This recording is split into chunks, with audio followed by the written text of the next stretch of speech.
belajar kebenaran firman Tuhan di sini, ya, di Citraland, keluarga Menesehe Pende yang sudah membuka tempat untuk kita belajar.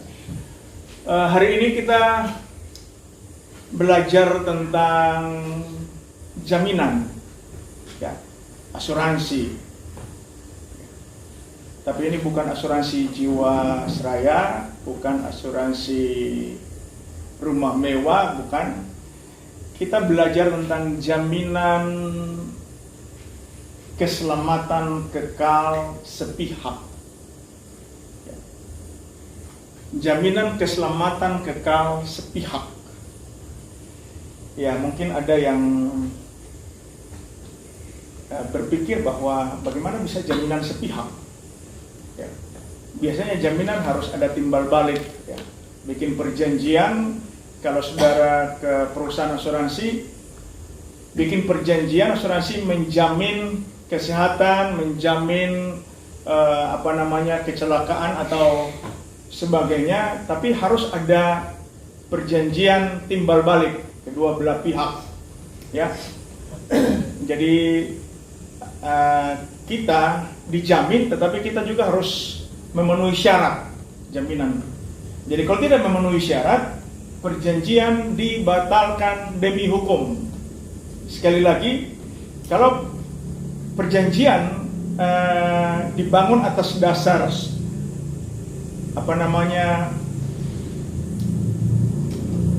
kerjasama, ya, perjanjian bilateral, itu harus memenuhi syarat, ya, perjanjiannya bersyarat. Kalau tidak, maka perjanjian akan dibatalkan demi hukum. Tapi kali ini kita akan belajar tentang perjanjian keselamatan atau jaminan keselamatan kekal sepihak tanpa syarat, ya. Nah, biasanya kita mendengarkan orang khotbah atau pendeta-pendeta mengajarkan bahwa keselamatan itu harus bersyarat, ya.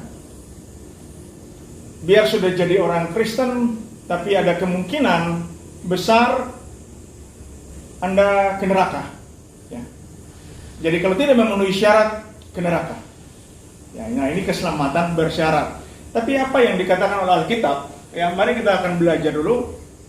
Ayat pokok kita ada di Roma 8 ayat 1. Ya. Perhatikan. Mari kita baca bersama 1 dan 2, ya. Roma 8 ayat 1 dan 2. 2, 3. Demikianlah sekarang tidak ada hukuman bagi mereka yang ada di dalam Kristus Yesus. Roh yang memberi hidup telah memerdekakan kamu dalam Kristus dari hukum dosa dan hukum maut. Nah, tolong perhatikan baik-baik. Ya, Alkitab menegaskan bahwa demikianlah sekarang tidak ada penghukuman bagi mereka yang ada di dalam Kristus Yesus. Ini statement, ini konfirmasi dari Alkitab. Tidak ada penghukuman, ya. Kalau kita periksa dalam Interlinear Yunani, orang dipakai di perbandingan sini, klik saja. Ya. No, ya, jadi in nothing then now condemnation to the ones in Christ. Tidak ada penghukuman pakai, coba klik di sini, Pak. Ya, ini pakainya kata krino. Klik di bawah, di kamusnya di bawah.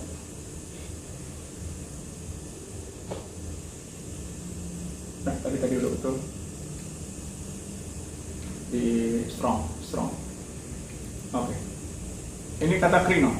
Ya, betul ya. Ya.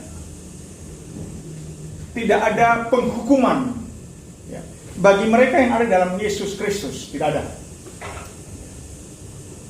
Jadi kalau ada pendeta yang mengatakan kalau orang Kristen buat dosa atau masih buat dosa, itu dapat hukuman, dan hukumannya biasanya diancam dengan hukuman kekal. Alkitab menegaskan bahwa tidak ada penghukuman. Ya, seringkali pendeta membuat terbalik, ya, sehingga membuat jemaat cemas, ya, kalau tidak ada manusia yang sempurna. Ya, nobody perfect. Tidak ada orang siapapun yang sempurna, termasuk pendeta yang khotbah. Nah, kalau pendeta buat salah, nah ini bisa fatal. Kalau dia bisa konsekuensi dengan apa yang diucapkan, berarti dia harus dihukum, ya kan? Karena Alkitab mengatakan upah dosa adalah maut. Roma 6 ayat 23, pakai yang di situ aja. Perhatikan. Roma 6 ayat 23. Sebab upah dosa ialah maut. Ya. Jadi kalau ada penghukuman lagi, berarti hukumnya hukum kematian kekal. Itu dalam bahasa Yunaninya dipakai istilah thanatos. Ke Power Bagel, ya.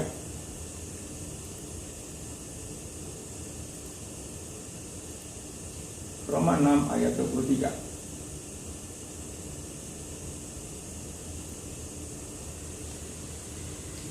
Ya. Is dead, dia pakai thanatos, maut, dia pakai thanatos. Itu mati fisik, masuk ke lubang kubur, kemudian pindah ke neraka, kematian kekal. Nah, nanti waktu penghakiman tahta putih di Wahyu 20,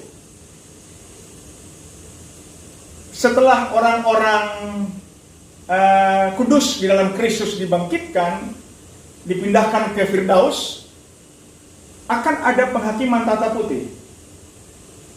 Nah, ini yang orang-orang yang mati di thanatos, ini yang akan dihukum kekal. Itu akan mengalami penghukuman. Jadi penghukuman bagi orang berbuat dosa itu adalah thanatos, mati kekal. Nah, sekarang kita ada dalam Kristus. Ya. Kita kembali ke ayat pokoknya. Di Indonesia gitu. Ya. Kenapa tidak ada penghukuman bagi mereka yang ada di dalam Kristus? Kenapa tidak ada lagi penghukuman? Ini jawaban yang di nomor apa namanya? Ayat 2. Ya. Ayat 2 mengatakan roh yang memberi hidup telah memerdekakan kamu dalam Kristus dari hukum dosa dan hukum maut. Ini maut lagi, di sini dia pakai thanatos. Kenapa tidak ada penghukuman? Karena Alkitab mengatakan roh yang memberi hidup. Dalam terjemahan lain, ini disebut sebagai, coba kita diperbandingkan sini. Ya. For the law of the spirit of the life. Jadi roh kehidupan di dalam Kristus. Hukum dari roh kehidupan di dalam Kristus, kalau mau diterjemahkan. Ya. Kenapa tidak ada penghukuman bagi kita yang ada dalam Kristus? Karena menurut hukum dari roh kehidupan yang ada dalam Kristus, kita telah diberikan hidup yang kekal. Telah memerdekakan kita dari hukum dosa, thanatos, hamartia, dan dari law of death, thanatos, dipakai. Upah dosa adalah maut.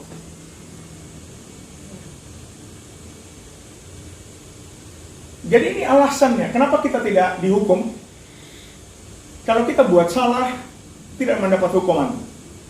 Kalau masih ada orang yang suka mulut kotor, salah bicara, atau bikin melanggar kebenaran firman, tidak ada penghukuman. Sebab kalau penghukuman itu lempar ke neraka. Ya. Jangan bertanya dulu, jangan berpikir lebih jauh. Tapi yang pasti tidak ada penghukuman. Ya. Sebab upah dosa pastinya kematian kekal. Nah, sekali lagi tidak ada orang yang sempurna, pendeta-pendeta pun tidak, saya ngajar pun tidak. Nah, kalau begitu kita mulai arahkan pikiran kita, oh kalau tidak ada penghukuman, bikin dosa jangan. Ya, ini yang keliru, tidak benar. Kalau kita belajar di Travelo, di kafe, orang benar berpikir yang benar, bicara yang benar, lakukan kebenaran. Orang benar bukan habiskan waktunya untuk berpikir bikin dosa.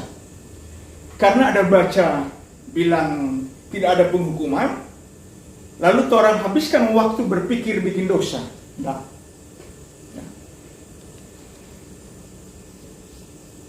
Jangan salah tangkap ya. Kita orang benar karena dibenarkan dengan cuma-cuma oleh Yesus Kristus. Penebusan darahnya. Kita dibenarkan dengan cuma-cuma. Nah, karena kita menyadari identitas kita adalah orang benar, maka sudah seharusnya berpikir yang benar, bukan berpikir yang positif. Ya. Elin sering berpikir positif? Sering. Ya. Ini Nona dua lagi berpikir positif? Siapa? Intan Monik. Oh, Intan dan Monik. Bahasa Ibraninya, ya. Dan oleh kasih karunia telah dibenarkan dengan cuma-cuma, tanpa syarat. Nah, ini dia. Jadi keselamatan kita tidak bisa diupayakan. Orang berdosa, Alkitab mengatakan telah hilang kemuliaan Tuhan. Nah, kalau hilang kemuliaan Tuhan, kita tidak bisa mencari kemuliaan itu balik, nggak bisa. Karena kemuliaan itu ada dalam kekekalan. Ya, kita tidak bisa mengupayakannya. Itu diberikan dengan cuma-cuma. Cuma-cuma. Karena penebusan dalam Kristus Yesus.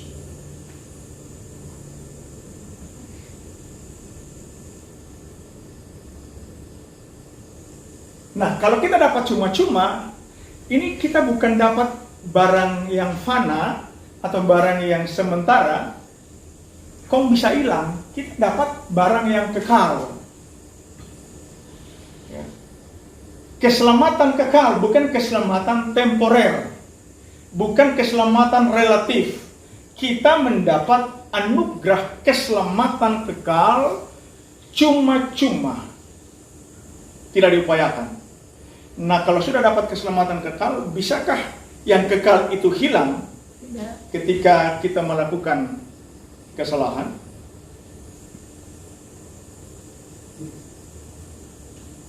Eli, bisa? Kalau itu keyboard buatan tangan manusia, beberapa saat kemudian bisa hilang.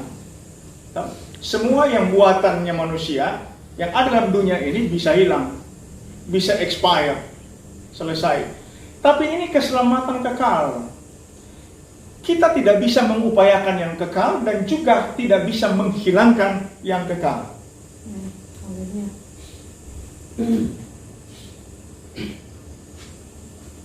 Jadi sangat disayangkan kalau keselamatan kekal pendeta-pendeta bilang bisa hilang. Nah, ini tidak logik. Ya, tidak benar dalam berpikir. Ya.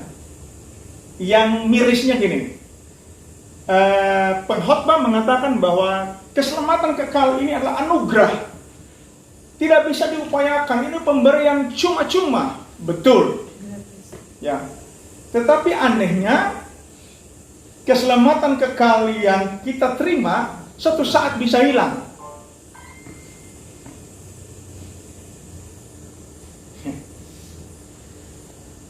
Itu tidak logik. illogical. Kekal tidak bisa diupayakan oleh yang fana. Lalu kekal bisa dihilangkan oleh yang fana. Ya, ini tidak masuk akal.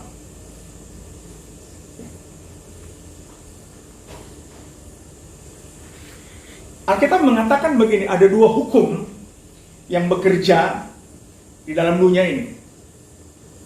Hukum dosa dan hukum maut. Ya. Orang mau bikin apa lagi, ini daging terikat dengan hukum dosa. Ya, biar mau berdoa bagaimanapun, Tuhan tolong kita sepanjang hari ini, kita yang mau memakai. Ya, amin ke sana.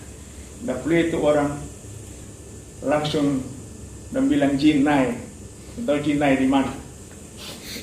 Iku marah-marah. Nah, kita terikat, tubuh jasmani kita terikat dengan hukum dosa. Makanya Yesus bilang, roh penurut, daging lemah. Ya kan?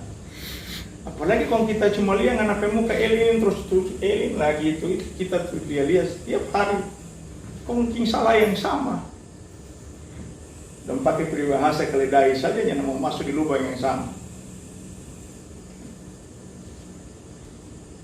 Apalagi Ivan.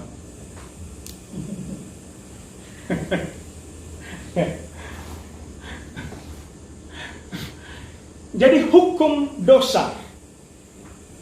Paulus mengatakan bahwa kita mau bikin baik, mari yang muncul itu besar yang tidak baik atau jahat. Mari orang lihat, Paulus berjuang melawan hukum dosa yang mengikat tubuh. Roma pasal 7 ayat 18 ya. Sebab aku tahu bahwa di dalam aku, yaitu di dalam aku sebagai manusia, ya, tidak ada sesuatu yang baik. Sebab kehendak memang ada di dalam aku, tetapi bukan hal berbuat apa yang baik. Sebab bukan apa yang aku kehendaki, yaitu yang baik yang aku perbuat, melainkan apa yang tidak aku kehendaki, yaitu yang jahat yang aku perbuat. Jadi jika aku berbuat apa yang tidak aku kehendaki, maka bukan lagi aku yang memperbuatnya, tetapi dosa yang diam di dalam aku. Ya. Lain kali orang bikin baik, orang hitung. Sudah seboleh nih. Seboleh jo kita sabar pangana, sudah seboleh jo. Kita ada hitung 3 kali. 1, 2, 3. Ya. Kalau selebih kita sabar hilang. Nah, kalau sabar hilang, muncul DP apa dan? Nah, jadi apa yang orang buat, orang hitung-hitung. Karena memang daging terbatas. Aku manusia celaka, siapakah yang akan melepaskan aku dari tubuh maut ini? Nah, itu jawabannya dari mana tadi? Siapa akan dapat melepaskan aku dari tubuh maut ini yang melayani hukum dosa? Siapa? Yesus Kristus. Ini coba kembali, ini ada jawabannya di bawah. Ya. Syukur kepada Allah oleh Yesus Kristus Tuhan kita. Syukur kepada Allah. Jadi dengan akal budiku aku melayani hukum Allah, tetapi dengan tubuh insaniku aku melayani hukum dosa. Nah, kalau sudah melayani hukum dosa, kurang mau satu langkah berikut jadi hukum maut. Tapi ada hukum roh kehidupan di dalam Yesus Kristus. Kita yang kita dapati atau kita terima dengan cuma-cuma, tanpa syarat, tanpa bayar apapun. Dan ini adalah jaminan sepihak. Kalau kira-kira Ivan bisa enggak penuhi syarat? Kalau Tuhan kasih listing syarat. Nah, bisa nggak orang penuhi syarat? Supaya bisa selamat, Tidak bisa. mesti ada syarat. Jangan salah ya. Israel dikasih syarat 613 aturan, mitzvot, perintah. Salah satu batal demi hukum. Dan Israel gagal total.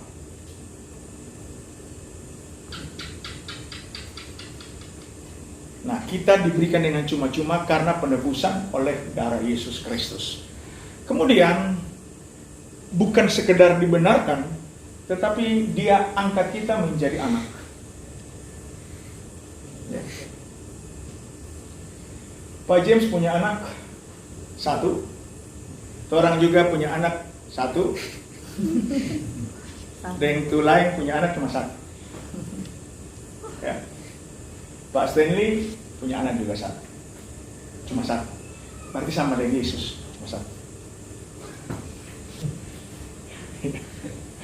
Cuma satu. Kita mengatakan karena begitu besar kasih Bapa di sorga, karena begitu besar, neng tahu besarnya seperti apa? Mau pernah ukur enggak? Karena begitu besar. Tidak. Nah ya, tak terkatakan. Nah, Dia berikan anaknya yang tunggal kepada kita. Seharusnya waktu sebelum dia berikan, baru rencana, tolong puling pendapat. Kumpul dulu SMS toh. Kita pe anak, kita mau kasih pangoni. Mar dengan syarat, mana mesti percaya nih. Kau setelah percaya, mana mesti bikin apa semua yang Dia berikan. Tanpa kecuali. Sebab kalau satu saja salah, batal perjanjian demi hukum. Nah, ternyata tidak. Diberikan anaknya yang tunggal, supaya setiap orang yang percaya. Nah, pertanyaan lagi, bagaimana kita bisa percaya kalau kita mati? Bisa nggak orang percaya, orang mati bisa percaya? Tidak. Tidak mungkin, tak? Nah, kita bilang begini, Efesus pasal 2 ayat 1. Ya, seringkali anugerah itu digantungkan oleh pendeta di awan-awan. Tuhan menawarkan anugerah keselamatan, mar ada di atas awan. Nanti orang berusaha ambil itu anugerah yang ada kantong cuma orang nyanda bikin nyanda bisa adakan anugerah itu. Tuhan kasih dia kasih kantong. Nah, Efesus 2 ayat 1. Mari orang lihat. Oke, baca bersama 2, 3. Kamu dahulu sudah mati karena pelanggaran dan dosa-dosamu. Ayat 2. Kamu hidup di dalamnya karena kamu mengikuti jalan dunia ini. Karena kamu mentaati penguasa kerajaan angkasa, yaitu roh yang sekarang sedang bekerja di antara orang-orang durhaka. Mati. Maka kalau mau protes Tuhan bilang, kita tidak mati pada menafas. Alkitab bilang mati. Karena pelanggaran-pelanggaran dan dosa-dosamu. Dosa membunuh kita. Semua manusia berdosa. Mulai dari Adam dan Hawa. Ya, karena Adam dan Hawa, ya apalagi mungkin Hawa yang memulai kan. Kebetulan dia ada keturunan kakak sedikit. Jadi begitu dilihat itu buah pohon menarik hati.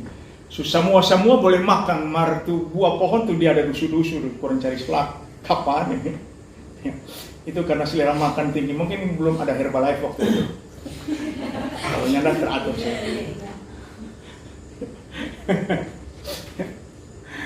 Kamu hidup di dalamnya. Jadi mati ini bukan span kaku di peti mati masuk lubang kubur, bukan. Hidup di dalam pelanggaran-pelanggaran. Ya. Ini mengikuti jalan dunia ini. Mentaati penguasa kerajaan angkasa. Ya, hidup di dalam dosa, itu Alkitab mengatakan mati. Ya.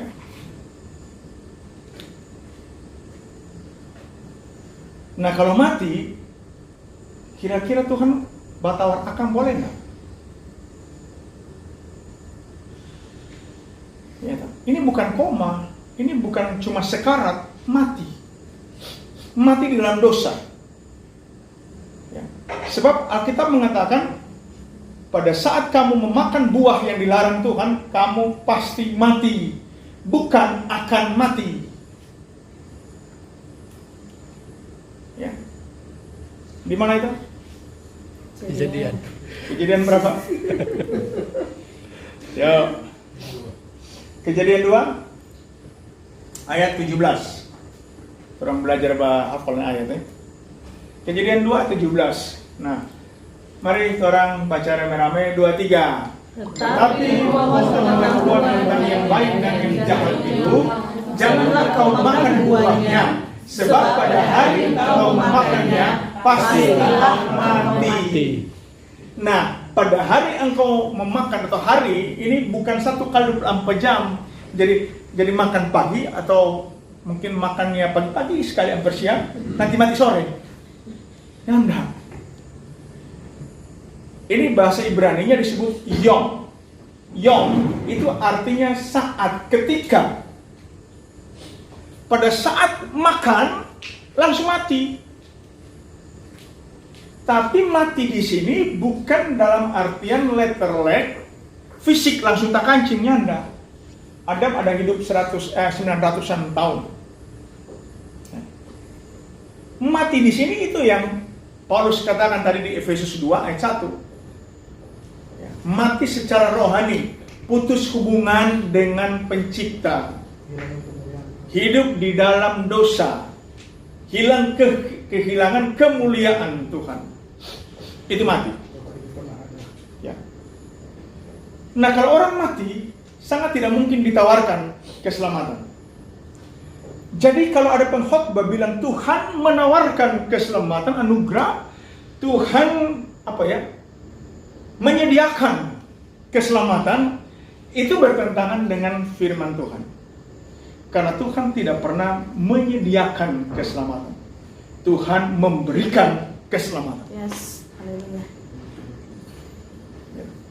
Dan orang-orang yang berdosa atau sudah mati dalam dosa tidak bisa menolaknya. Kira-kira boleh nggak Bang ada orang mati? Bro, mau terima ini atau nyala? Satu kata saja.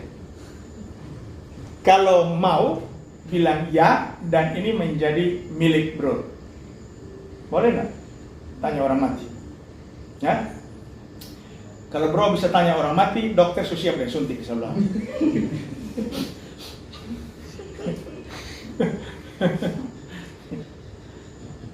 Nah, jadi kalau orang mati tidak bisa ditanya dan tidak bisa memberikan reaksi atau jawaban orang mati. Orang mati perlu dihidupkan lebih dulu. Oke? Nah, baca Efesus 2 ayat 4 mulai. Mari kita lihat asal mulanya. Kenapa tidak ada lagi penghukuman di dalam Kristus? Kenapa? Karena prosesnya ini menentukan. Ya. Oke, perhatikan. Tetapi Allah yang kaya dengan rahmat, Tuhan yang kaya dengan rahmat, tidak terkatakan kekayaan seperti apa itu rahmat, ya. Oleh karena kasihnya yang besar, tidak tahu sebesar apa, yang dilimpahkannya kepada kita, telah, ini dia, roh hukum kehidupan, telah menghidupkan kita bersama-sama dengan Kristus, sekalipun kita telah mati oleh kesalahan-kesalahan kita. Ini statement konfirmasi dari Alkitab. Oleh kasih karunia kamu diselamatkan.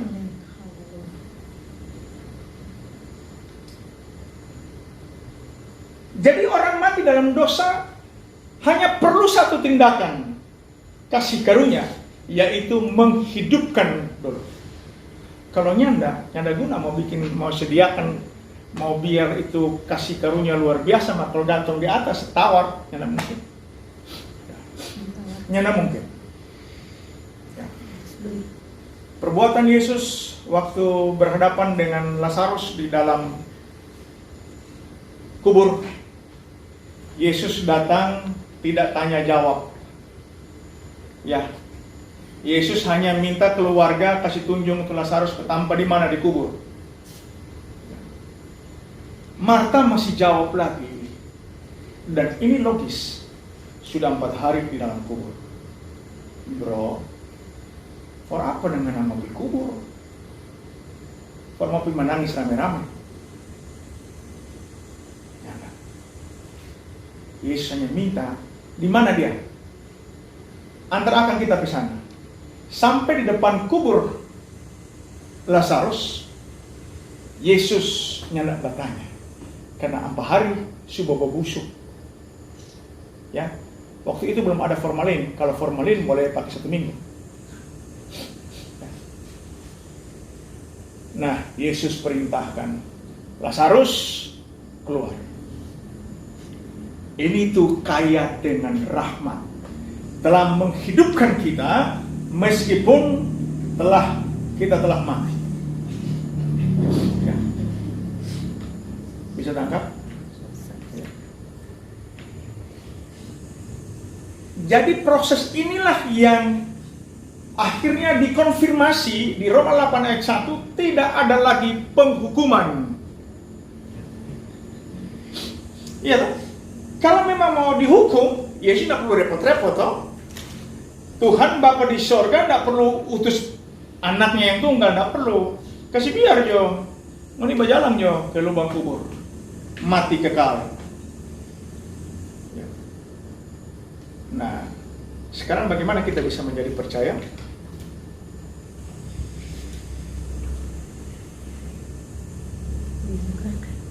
Manik, kira-kira Manik percaya karena apa?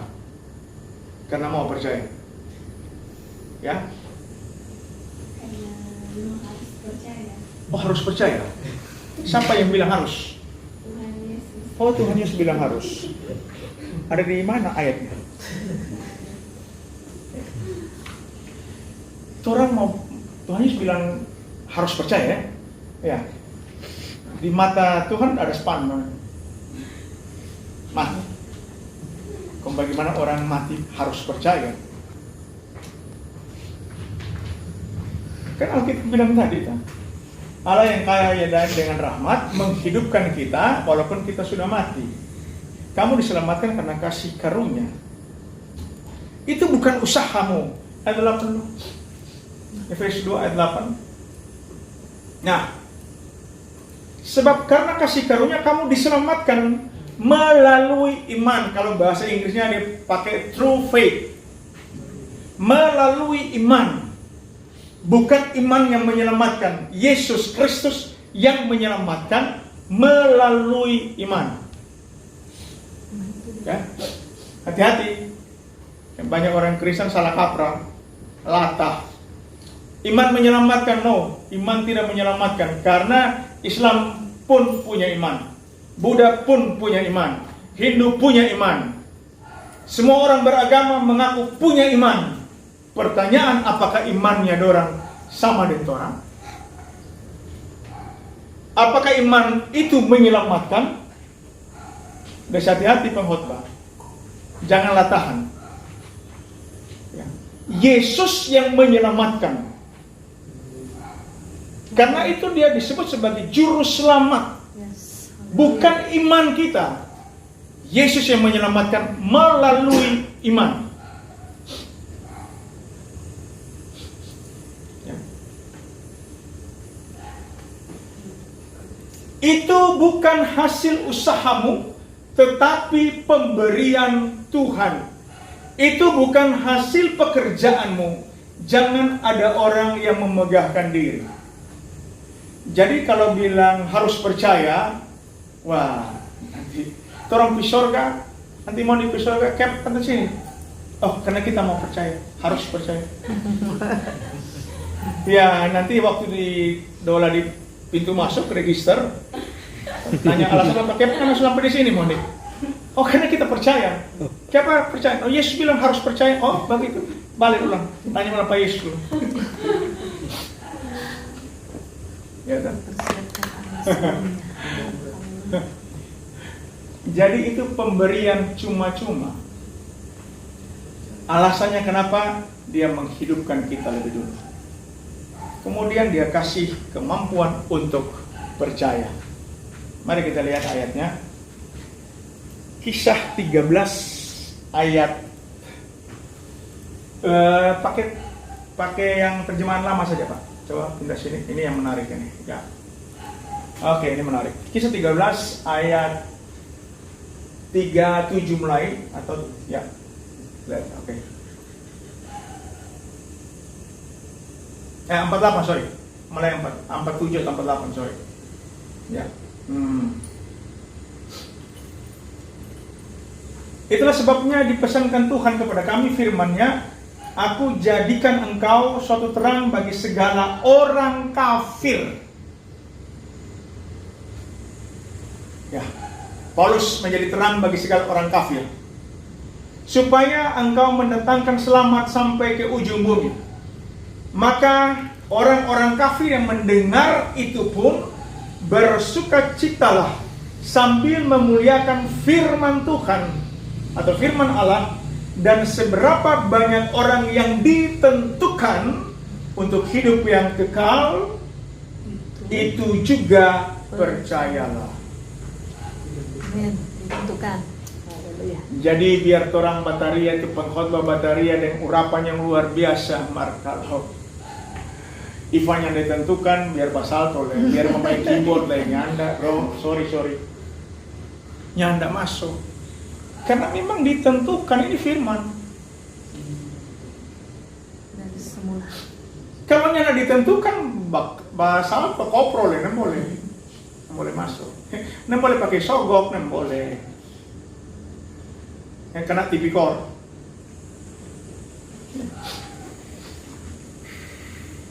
Alkitab mengatakan seberapa banyak orang, tidak semua orang. Yes. Haleluya.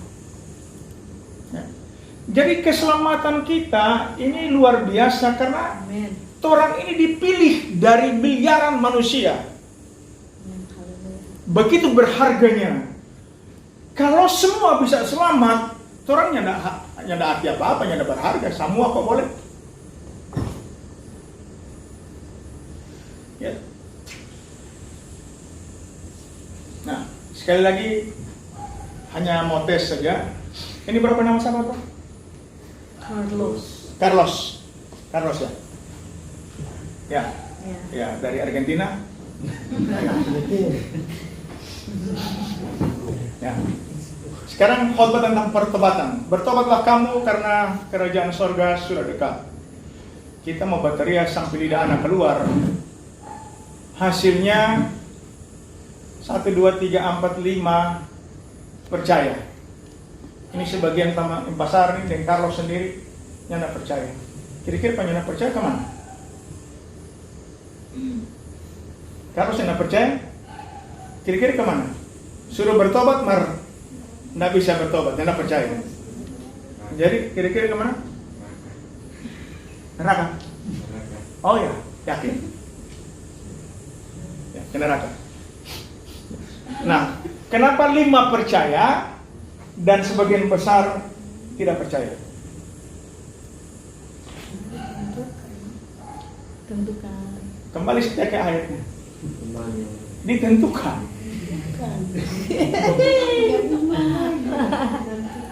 Jadi memang ini 5 ditentukan hidup yang kekal, maka percayalah. Ini semua orang kafir ini. Semua orang kafir. Ini ayatnya jelas kan? Maka orang-orang kafir, di sini anggap saja orang kafir semua. Oh, itu tambah dengan di sini. Orang kafir. Yes. Orang-orang kafir ya, yang mendengar itu pun bersukacitalah sambil memuliakan firman Tuhan. firman Tuhan bilang bertobatlah. Ya. Orang-orang kafir bersukacita. Yang bersukacita ini hanya yang ditentukan bagi hidup yang kekal. Ya, haleluya. Yesus bilang begini, tidak ada seorang pun yang dapat datang kepadaku Kalau tidak melalui aku. kalau Diberikan. Oh, tidak ditarik. ditarik. Ini ayat ini menyinggung banyak pendeta. Ditarik. Coba Yohanes 6 ayat 44. Menyinggung sekali ayat ini. Apalagi pendeta yang mengajar kehendak bebas. Siang kita kehendak bebas di mana kan? Nah, ini dia. Seorang pun tiada boleh datang kepadaku jikalau tiada hatinya ditarik oleh Bapa yang menyuruh aku. Maka aku ini menghidupkan dia pada hari kiamat. Jadi orang-orang yang bisa hidup di hari kiamat atau kebangkitan orang-orang kudus, kebangkitan pertama, itu hanyalah orang-orang yang ditarik oleh Bapa. Jangan pakai sobok, boleh jadi ditarik. Itulah kasih karunia. Ditarik. Makanya Alkitab bilang tidak ada penghukuman lagi. Kenapa? Karena ditarik. Kan ditarik. Nah, ditarik itu berarti ada sesuatu yang ditinggalkan. Oh, keluar dari tempat sebelumnya, ditarik, pindah ke tempat yang baru. Oke, lihat di Yohanes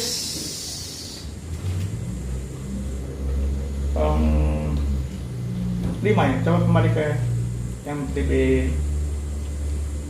ya. Oke.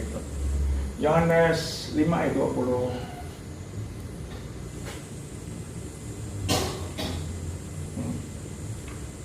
Oh. Berpindah.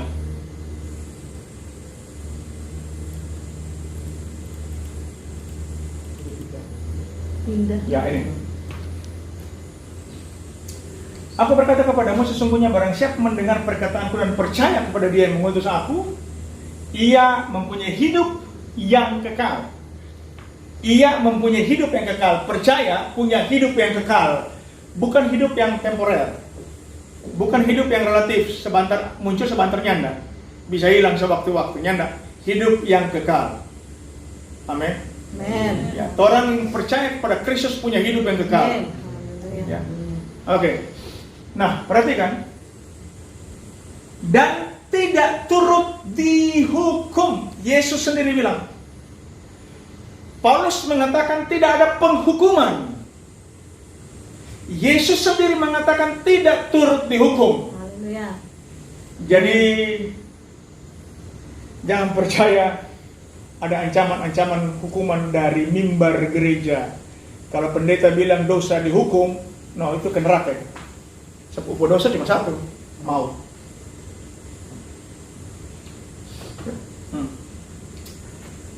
Sebab ia sudah pindah dari dalam maut ke dalam hidup.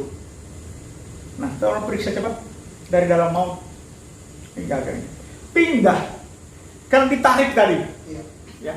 Tadinya menuju kepada neraka maut kekal, ditarik kasih keluar. Ah, itulah kasih karunia. Yes. Haleluya. Ya. Pindah. Yohanes 5 ya. Oke.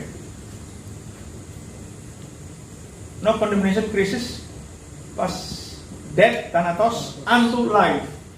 Zoe. Nah, itu yang ayat 2 Roma 8 bilang roh kehidupan, hukum kehidupan, roh hukum kehidupan di dalam Kristus Yesus telah memerdekakan kamu dari hukum dosa dan hukum maut.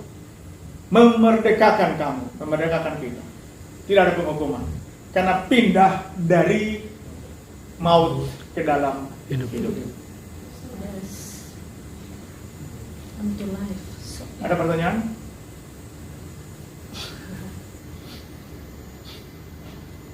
Mahasiswa tolong bertanya. Lalu kita langsung ke ujian skripsi.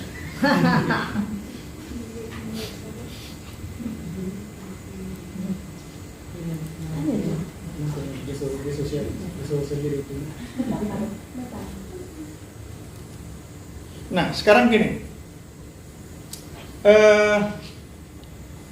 Darah Yesus Kristus telah membebaskan kita dari hukum dosa dan hukum maut. Kemudian darahnya juga telah mengangkat kita menjadi anak. Anak bisa diupayakan nggak status anak? Tidak. Tidak bisa ya, kecuali anak sekolah. Ya. Tapi kalau dia, nggak mungkin. Coba tanya Pak dia ada usaha apa supaya jadi anaknya Pak James? Nyanda ada. Ya, kita diangkat menjadi anak berdasarkan kerelaan kehendaknya. Sekali anak, tetap anak. Yes. Ya, Haleluya. ada mantan istri, mantan suami, tidak ada mantan anak. Ya. Kecuali Ivan.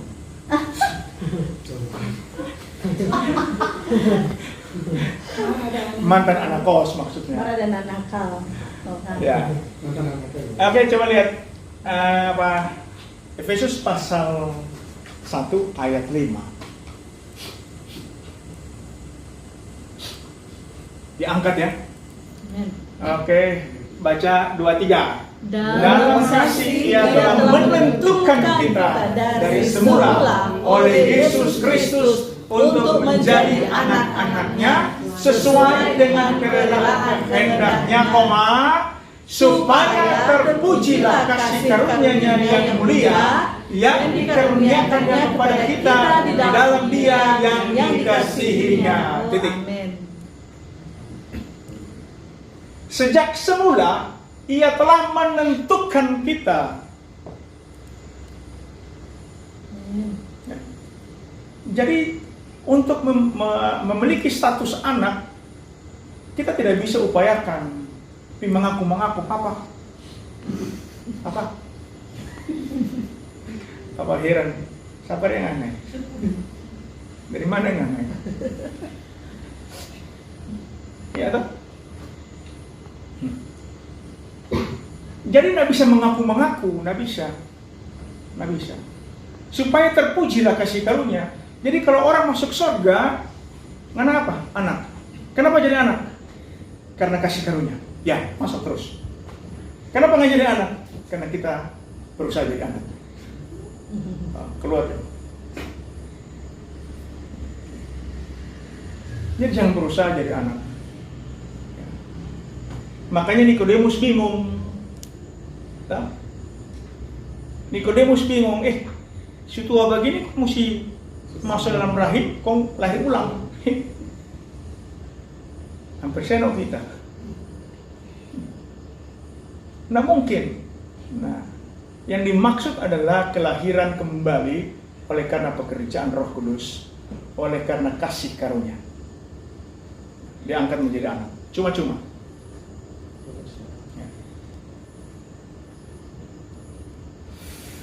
Sebab di dalam Dia dan oleh darahnya kita beroleh penebusan, yaitu pengampunan dosa menurut kekayaan kasih karunia-Nya yang dilimpahkannya kepada kita dalam segala hikmat dan pengertian. Oleh penebusan darahnya kita memperoleh pengampunan dosa. Oleh darahnya kita beroleh pengampunan dosa. Jadi pengampunan dosa diberikan tidak diminta, dia kasih. Ya, maka orang biasa berdoa minta ampun Tuhan. Baca ulang ini ayat ini. Di dalam Dia dan oleh darahnya kita beroleh penebusan, yaitu pengampunan dosa menurut kekayaan kasih karunia-Nya yang dilimpahkan kepada kita dalam segala hikmat dan pengertian. Luar biasa. Ya. Itulah status anak. Istimewa. Tidak ada penghukuman bagi anak-anak Yesus Kristus, tidak ada. Nah, kalau begitu kembali ke pertanyaan. Kita berpikir positif, toh? Ya. Nah, kalau soalnya ada penghukuman, mulai aja duduk. Ya. Berpikir dia macam-macam.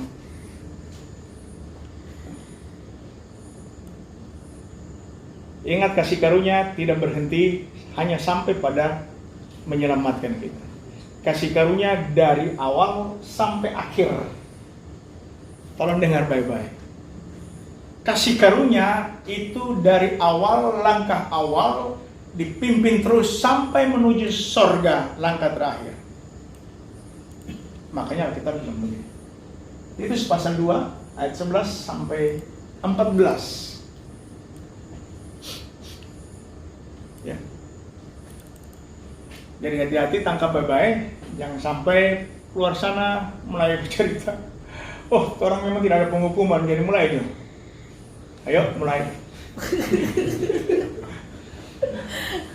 Ini, mari kita baca 2-3.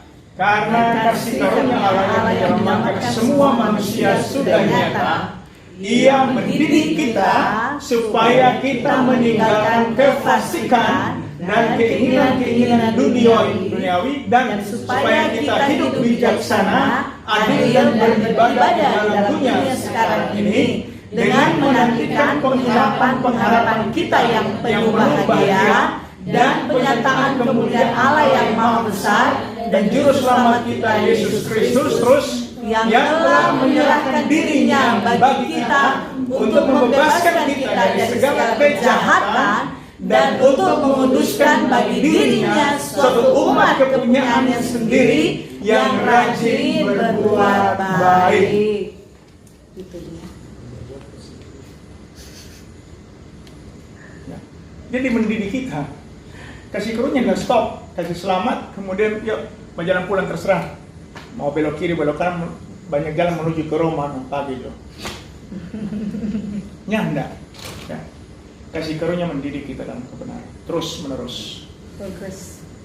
Beritakanlah semuanya itu, nasihatilah dan yakinkanlah orang dengan segala kewibawaanmu. Jangan ada orang yang menganggap engkau rendah.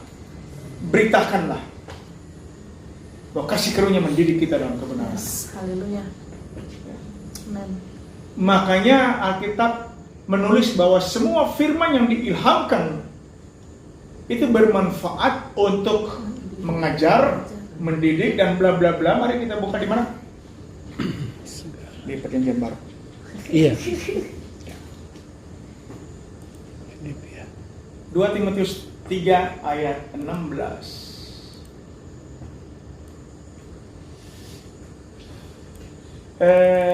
Elin dan teman-teman dengan Carlos yang di ujung, ada ikut sekolah minggunya? Pernah? Pernah ikut sekolah minggunya? Pernah? Ya. Ini? Pernah. Ada juga? Juan. Siapa tadi? Juan. Oh, Juan. Ikut sekolah minggu kan? Nah, kalau ikut sekolah minggu perhatikan ini. Yang ikut sekolah minggu, kalau nyanda, Ivan nyanda. Ini dia yang anak sekolah minggu pernah. Ingatlah juga bahwa dari kecil engkau sudah mengenal kitab suci. Nah, yang dapat memberi hikmat kepadamu dan menuntun engkau kepada keselamatan oleh atau melalui iman kepada Kristus Yesus. Kita sudah dengar firman Tuhan, belajar sekolah minggu, toh? Kok nanti situ lantaran cinta pindah agama, bukan? Engkau udah dengar dari mana ini? Lantaran cinta, makan itu cinta, pindah agama.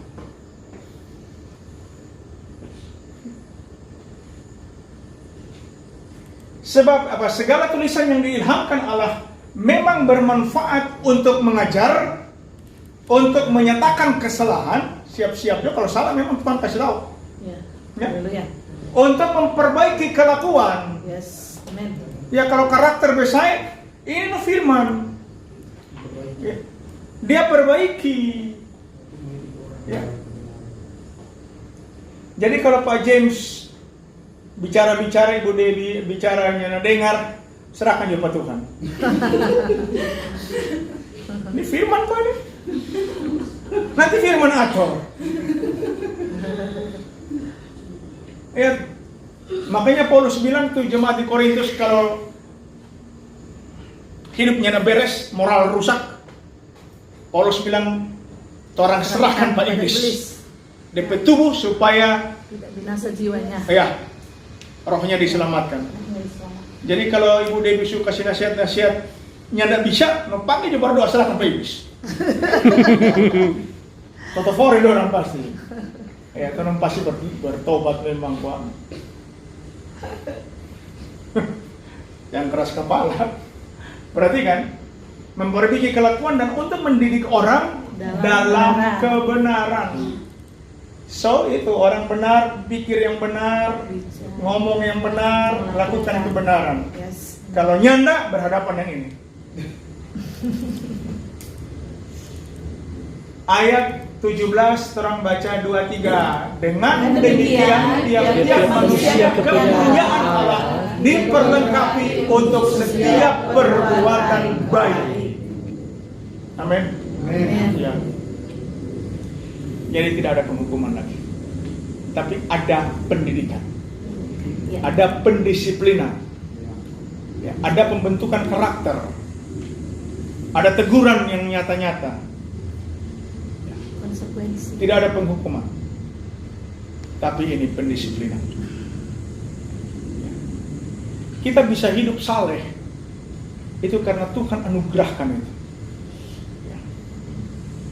Seringkali orang keras kepala ya, kita pernah mengajar sebagai dosen juga. Kalau kita lihat anak-anak lupa TLB, tahu TLB enggak? Ya, telat mikir lah. Kita lain-kali ya naik sampai di sini. Kita bilang pada orang, ini mahasiswa, kalau bodoh kok pakai otak kok. Sudah langgar lah. Kalau orang mau nyawa begini, bagaimana leko bodoh pakai otak? Nah, kita malu sendiri. Bilang bodoh, disuruh pakai otak. Kalau pakai otak harusnya bodoh. Nah, terkadang orang ya kalau lihat orang lambat berubah, pelan, dan bilang sama itu teruga berjalan, pelan sekali. Ya, sama dengan bekicot, pelan. Ya, daripada Ibu Dewi tensi naik 230 per 120, lebih baik pakai doa serahkan Pak Iblis. Halo, mudah-mudahan anak nangis. Ya kan? Nah, tapi jangan sampai begitu, kasihan. Jadi, ini mesti taruh kira baik-baik kalau Ibu Dewi mulai dari Pak James masuk di kamar, kau mulai dengar tuh, oh haleluya, apalagi semua serahkan itu. kurang mau cari tahu siapa penama yang disebutkan.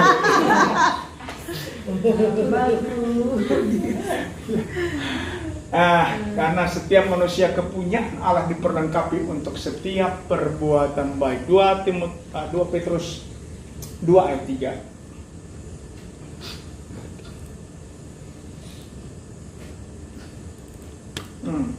2 Petrus 1 ya. 2 Petrus 1 ayat 3 lagi. Ya, ini dia. Oke, karena kuasa ilahinya telah menganugerahkan kepada kita segala sesuatu yang berguna untuk hidup yang saleh oleh pengenalan kita akan Dia yang telah memanggil kita oleh kuasanya yang mulia dan ajaib. Dengan jalan itu Ia menganugerahkan kepada kita janji-janji yang berharga dan sangat besar, supaya olehnya kamu boleh mengambil bagian dalam kodrat ilahi dan luput dari hawa nafsu duniawi yang membinasakan dunia. Untuk hidup yang saleh itu dikaruniakan. Jadi saya pakai bahasanya begini, tolong mikir baik-baik. Berhentilah berusaha untuk jadi orang baik. Berhentilah berusaha untuk berbuat baik. karena Anda akan capek. Tapi marilah kita hidup sebagaimana yang sebenarnya orang benar.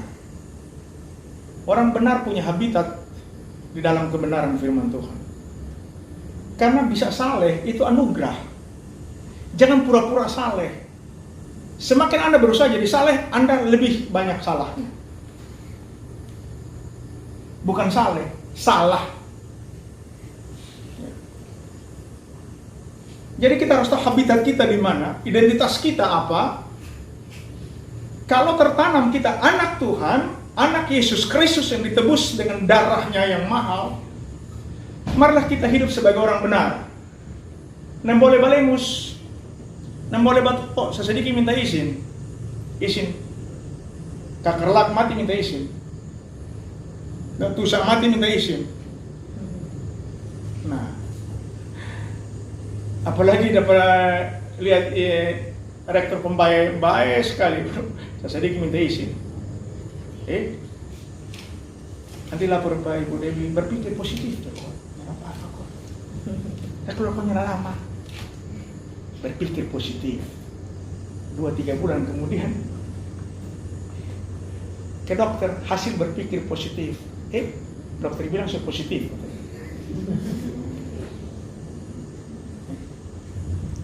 Jadi itu karena lantaran apa? Minta izin saya sedikit, minta izin. Nah, berpikir positif, hanya kena perangkap positif. Ya kan? Ya, syukur-syukurlah karena ada laporan positif corona.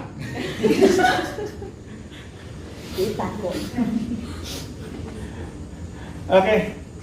Jadi semoga saja kita bisa, atau semua bisa belajar dari kebenaran ini. Jaminan keselamatan kekal sepihak tanpa syarat. Haleluya. Ya. Tuhan tidak menentukan kita untuk dihukum. Amin. Tuhan. Tuhan menentukan kita untuk menerima berkat-berkatnya yang luar biasa. Coba sebelum saya kunci, karena tidak ada yang bertanya, pasti sudah mengerti, luar biasa. 1 Petrus 1 ayat 3 ya. Ini dia. Mari orang baca 2-3. Terpujilah Allah dan Bapa Tuhan kita Yesus Kristus, yang karena rahmat-Nya yang besar telah melahirkan kita kembali oleh kebangkitan Yesus Kristus dari antara mati kepada suatu hidup yang penuh pengharapan, untuk menerima suatu bagian yang tidak dapat binasa, yang tidak dapat cemar, dan yang tidak dapat layu, yang tersimpan di sorga bagi kamu. Ayat 5, yaitu kamu yang dipelihara dalam kekuatan Allah karena imanmu, sementara kamu menantikan keselamatan yang telah tersedia untuk dinyatakan pada zaman akhir. Ini disiapkan bagi kita. Yes. Satu bagian yang tidak dapat binasa, yang tidak dapat cemar, yang tidak dapat layu, disimpan di sorga, jatah fortuna. Yes. Haleluya. Upah. Jadilah yang dimaksudkan dengan jaminan. Dia jamin dengan darahnya. Darahnya hanya untuk murid-muridnya dan anak-anaknya. Tidak untuk anak tetangganya, enggak. Dimeteraikan dengan darahnya. Tidak diberikan darah Yesus, tidak diberikan untuk semua orang. Tidak. Dia berikan kepada orang-orang kepunyaannya, anak-anaknya. Ya, jadi keselamatan tidak bersifat universal. Ya. Coba kita lihat Matius 22, Lukas 22 ayat 20.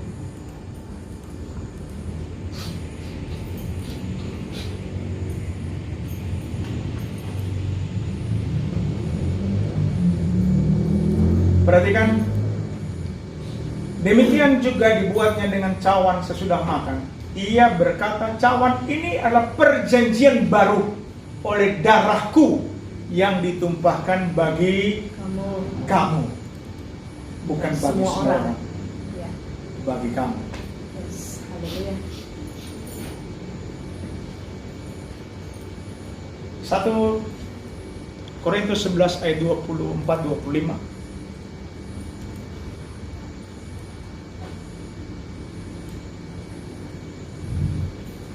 Sesudah itu ia mengucap syukur atasnya, ia memecah-mecahkannya dan berkata, inilah tubuhku yang diserahkan bagi kamu, bukan bagi semua orang.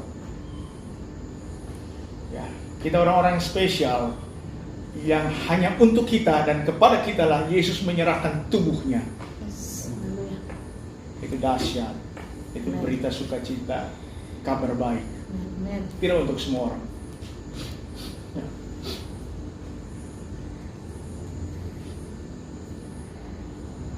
Perbuatlah ini menjadi peringatan akan daku, ayat 25. Demikian juga ia mengambil cawan sesudah makan lalu berkata, cawan ini adalah perjanjian baru, perhatikan, yang dimeteraikan oleh darahku. Perjanjian baru. Orang hidup di dalam perjanjian baru. Perjanjian baru ini dimeteraikan oleh darah Yesus Kristus. Haleluya. Apa isi perjanjian baru? Tidak ada. Isinya Tuhan bilang, aku tidak mengingat-ingat lagi Yes. dosa-dosa. Haleluya. Haleluya. Karena Yesus sudah bayar lunas. Yes, betul Ustaz. Nah, coba Ibrani 10 ayat 17. Ini tuh isi perjanjian baru. Dimeteraikan oleh darah Yesus Kristus. Oke. Kita baca dari 16 saja. Oke, baca dari 16. Orang baca dari ramai 2-3. Sebab setelah ia berfirman, inilah perjanjian yang akan kuadakan dengan mereka sesudah waktu itu. Ia Ia berfirman pula, aku akan menaruh hukumku di dalam hati mereka dan menuliskannya dalam akal budi mereka, dan aku tidak lagi mengingat-ingat dosa-dosa dan kesalahan mereka. Jadi, apabila untuk semuanya itu ada pengampunan, tidak perlu lagi dipersembahkan korban karena dosa. Haleluya. Ini perjanjian baru. Yes, amen. Dimeteraikan oleh darah Yesus. Jadi, perjanjian baru, Tuhan tidak adakan tanda tangan dengan torang. Tolong dong bro, Ivan tanda tangan, besok batal. Sepihak. Carlos tanda tangan, aduh kasihan. Lusa, out, batal demi hukum. Itu perjanjian darah sepihak. Meterainya dengan darah. Perjanjian itu menjadi sah kalau ada meterainya. Nah, meterai ini dengan darah Yesus Kristus. So, tidak ada penghukuman lagi. Ya. Jadi mohon maaf kepada Pak Pendeta kalau masih khotbah penghukuman orang yang berbuat dosa, orang Kristen teriaknya dari mimbar, dosa dihukum, kasihan. Pak Pendeta tolong baca. Karena banyak sekali ayat firman Tuhan yang mengatakan jaminan sepihak dari Kristus. Kalau Anda perhatikan perjanjian dengan Israel, kalau Ngoni bikin ini, perjanjianku akan jadi begini. Ngoni akan diberkati. Kalau nyanda, kutuk turun. Nah, itu perjanjian bersyarat. Ya, baca aja 5 kitab Musa, ya, mulai dari keluarannya sampai imamat bilangan ulangan. Itu ada perjanjian dua belah pihak, Tuhan dengan bangsa pilihannya. Bangsa pilihan mengkhianati semuanya. Perjanjiannya batal karena Israel tidak taat, tidak memenuhi syarat. Tuhan tidak mau gagal lagi yang kedua kali. Makanya dia datang buat perjanjian sepihak, dimeteraikan oleh darah Yesus Kristus. Israel awalnya bikin perjanjian dengan darah anak domba setahun sekali. Kumpul ke dosa, baru satu kali hapus. Perjanjian darah anak domba jantan. Yesus Kristus cuma sekali untuk semuanya, Yes. selama-lamanya. Yes. Amen. Jadi kalau saudara masih buat salah, Monik masih buat salah, yang ditiana siapa teh? Intan. Ya, Intan dan Permata. Masih buat salah, berdoa mengakui kesalahan. Bukan minta ampun dosa. Karena semua sudah ada pengampunan. Dosa diampuni karena darah dicurahkan. Pengampunan harus bisa terjadi kalau darah ditumpahkan. Sudah diampuni, kalau salah, mengaku salah. Ya, tahu nggak ayatnya? Kalau bikin salah, mengaku salah. Bukan minta ampun. Yohanes 1 ayat 9.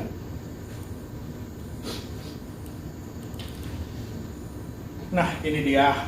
Jika kita mengaku dosa kita, maka Ia adalah setia dan adil, sehingga Ia akan mengampuni segala dosa kita dan menyucikan kita dari segala kejahatan. Buat salah, mengaku. Beri diri untuk dipimpin lagi dalam kebenaran, hidup lagi dalam kebenaran, berkata-kata yang benar, berpikir yang benar, bikin yang benar. Tuhan memberkati dan salam Hyper Grace.